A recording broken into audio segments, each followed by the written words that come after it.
The golden rays of Lagos morning sun filtered through the floor-to-ceiling windows of the upscale restaurant in Victoria Island, casting a warm glow over the marble floors and designer furniture. Kenneth David adjusted his Italian silk tie and checked his Rolex for the third time in 10 minutes. Everything had to be perfect for this business lunch with potential investors from Switzerland. His pharmaceutical company was on the verge of securing a multi-million-dollar deal, and he couldn't afford any mistakes. Beside him sat his wife of 5 years, Melissa Joy, quietly sipping her orange juice. Her simple black dress and minimal makeup stood in stark contrast to the other wives present, who dripped in designer jewelry and carried handbags worth more than most people's monthly salaries. Melissa had always been understated, preferring books to boutiques, and conversations about social causes over discussions about the latest fashion trends. "Remember," Kenneth whispered harshly to her, "don't embarrass me today. These people are worth billions. Act like you belong here." Melissa nodded silently, her fingers tightening around her glass. She had grown accustomed to Kenneth's cutting remarks about her appearance and background. When they first met at the University of Lagos, he had been charmed by her intelligence and quiet strength. But as his business empire grew, so did his embarrassment about his wife's humble origins and simple lifestyle. The Swiss investors, led by a distinguished man named Hans Müller, arrived precisely on time. Kenneth rose to greet them with his most charming smile, introducing himself and his business partners with practiced ease. When it came time to introduce Melissa, his voice carried a barely concealed note of disdain. "And this is my wife, Melissa," he said curtly, not bothering to elaborate on her accomplishments or background. Hans Müller, a gentleman in his 60s with kind eyes behind wire-rimmed glasses, extended his hand to Melissa with genuine warmth. "It's a pleasure to meet you, Mrs. David. I hope you'll join our conversation. In my experience, the most successful businessmen often have the wisest wives." Kenneth's jaw tightened at the comment, but he maintained his fake smile. "Oh, Melissa doesn't know much about business. She's more of a homebody." As the lunch progressed, the conversation flowed around topics of market expansion, regulatory challenges, and profit margins. Melissa listened intently, occasionally nodding or asking thoughtful questions that impressed the Swiss delegation. However, Kenneth seemed increasingly irritated by her participation, shooting her warning glances whenever she spoke. The turning point came when Hans Müller began discussing their company's corporate social responsibility initiatives in Africa. "We believe in giving back to the communities where we operate," he explained. "Education, healthcare, clean water projects, these are close to our hearts." Melissa's eyes lit up. "That's wonderful. I've always believed that sustainable development requires community involvement from the ground up. Have you considered partnering with local organizations that already understand the cultural nuances?" Kenneth's face reddened. "Melissa, please. Let the professionals handle this discussion." But Hans Müller leaned forward with interest. "No, please continue, Mrs. David. Your perspective is valuable." "Well," Melissa began hesitantly, glancing at her husband's angry expression, "I've seen many well-intentioned projects fail because they didn't account for local customs and needs. For instance, building schools without considering the agricultural calendar, or introducing technology without proper training and maintenance support." The other Swiss investors began nodding approvingly, taking notes as Melissa spoke. Kenneth's embarrassment reached a boiling point. Here he was, trying to impress these wealthy foreigners, and his wife was lecturing them about African development as if she were some kind of expert. "That's enough," Kenneth snapped, his voice loud enough to attract attention from nearby tables. "Hans, please excuse my wife. She tends to get carried away talking about things she doesn't understand."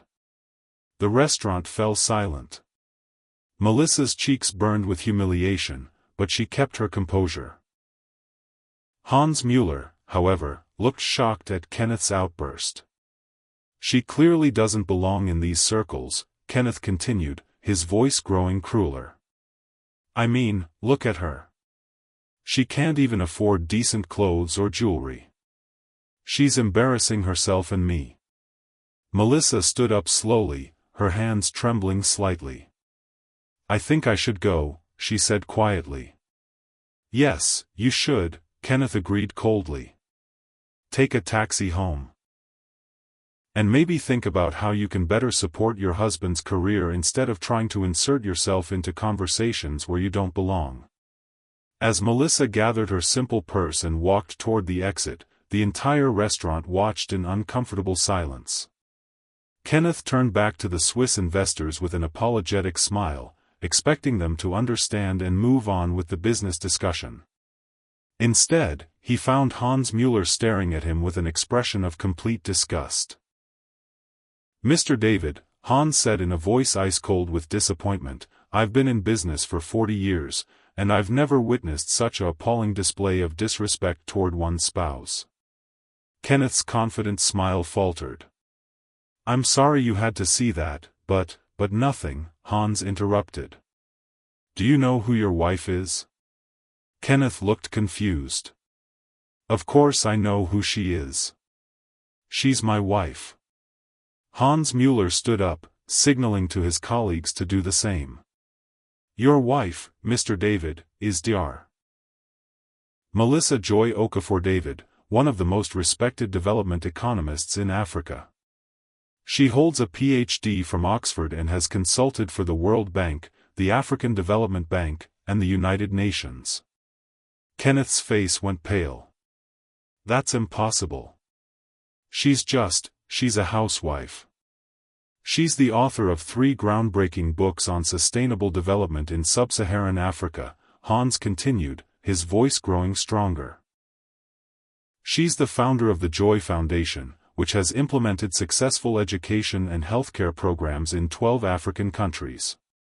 She's also, coincidentally, the primary consultant our company has been trying to reach for the past 6 months to help design our African expansion strategy." The blood drained from Kenneth's face completely. "What are you saying?" "I'm saying, Mr. David, that your wife is worth far more than you could ever imagine. Not just financially, though her foundation manages over $50 million in development funds, but in terms of integrity, intelligence, and human decency. Qualities that you, sir, clearly lack." Hans Mueller picked up his briefcase and looked Kenneth directly in the eye.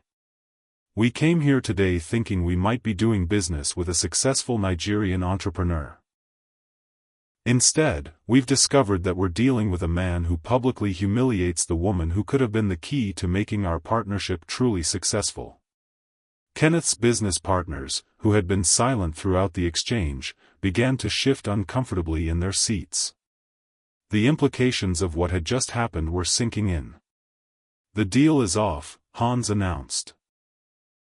"Not just because of your behavior, but because we've realized that someone who treats his wife with such contempt cannot be trusted to treat his business partners with respect."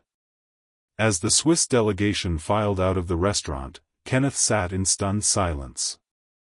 His phone began buzzing with messages and calls as word of the incident spread through Lagos's tight-knit business community. Within hours, the story had become the talk of the city.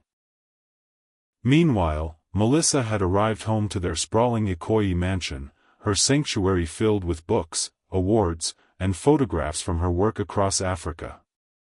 She sat in her study, surrounded by the evidence of a life devoted to making a difference, and finally allowed herself to cry. Her phone rang. It was her assistant from the Joy Foundation. "Dr. Okafor David, I just heard about what happened. Are you all right?" Melissa wiped her tears and took a deep breath. "I'm fine, Sarah. Actually, I think I'm better than fine. I think I'm finally free." "What do you mean?" "I mean it's time to stop hiding who I am. It's time to step back into the light." That evening, Kenneth returned home to find Melissa packing her belongings. She had changed from her simple black dress into a vibrant African print that made her look radiant and confident. "Melissa, we need to talk," Kenneth said desperately. "I had no idea about your work, your foundation, your achievements." Melissa looked up from her suitcase with calm, steady eyes. "You had no idea because you never bothered to ask. In 5 years of marriage, you never once asked me about my dreams, my passions, or my work. You were so busy being ashamed of me that you never took the time to know me." "But I can change," Kenneth pleaded. "We can work this out. I'll support your foundation, Kenneth," Melissa interrupted gently, "you can't love someone you don't respect. And today, you showed the world exactly how little you respect me." She closed her suitcase and turned to face him fully. "I've spent 5 years trying to be the wife you wanted me to be, hiding my light to make you feel brighter. But I'm done apologizing for who I am." Kenneth's voice cracked. "Please don't leave me. I'll lose everything." "You've already lost everything," Melissa replied sadly. "You lost it the moment you chose ego over love, appearance over substance, and pride over partnership." As she walked toward the door, Kenneth called out desperately, "Where will you go?" Melissa paused at the threshold and smiled, the first genuine smile Kenneth had seen from her in years. "I'm going to Oxford. I've been offered a position as Director of African Development Studies. I start next month." "You never told me about any job offer." "You never asked," she said simply. "And Kenneth?" "The Swiss investors called. They want to work directly with the Joy Foundation. It seems they were more impressed by a woman in a simple dress who spoke from her heart than by a man in an expensive suit who spoke from his ego." Months later, Kenneth would watch from his empty mansion as news reports featured his ex-wife addressing the United Nations General Assembly, receiving honorary degrees from prestigious universities, and being featured on the cover of Time magazine as one of the world's most influential people in development. He would learn that during their marriage, Melissa had been sending most of her consulting fees to support extended family members' education, funding scholarships for underprivileged students, and reinvesting in her foundation's programs. She had chosen to live simply not because she couldn't afford luxury, but because she valued substance over appearance. The pharmaceutical company that Kenneth had worked so hard to build eventually failed, unable to recover from the reputation damage and the loss of the Swiss partnership. His business partners distanced themselves, and the Lagos social circles that had once welcomed him now whispered about his spectacular fall from grace. But perhaps the most painful realization came when Kenneth finally read one of Melissa's books.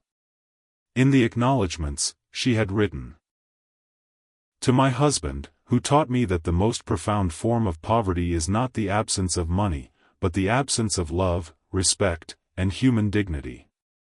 Melissa, meanwhile, flourished in her new life at Oxford. Surrounded by colleagues who valued her mind and respected her achievements, she threw herself into her work with renewed passion. The Joy Foundation expanded its programs, and her research influenced policy decisions across Africa. She never remarried, but she found something far more valuable than the shallow love Kenneth had offered. She found herself. And in finding herself, she discovered that the greatest wealth wasn't measured in gold or designer clothes, but in the impact one could have on the lives of others. Years later, when students would ask her about success, Dr. Melissa Joy Okafor-David would tell them, "True wealth lies not in what others think of you, but in knowing your own worth and never allowing anyone to diminish it. The moment you start hiding your light to make others comfortable, you lose the very thing that makes you valuable." Kenneth David learned this lesson too late. His public humiliation of his wife had cost him not just a business deal, but the chance to be part of something truly meaningful. In trying to diminish Melissa's light, he had extinguished his own.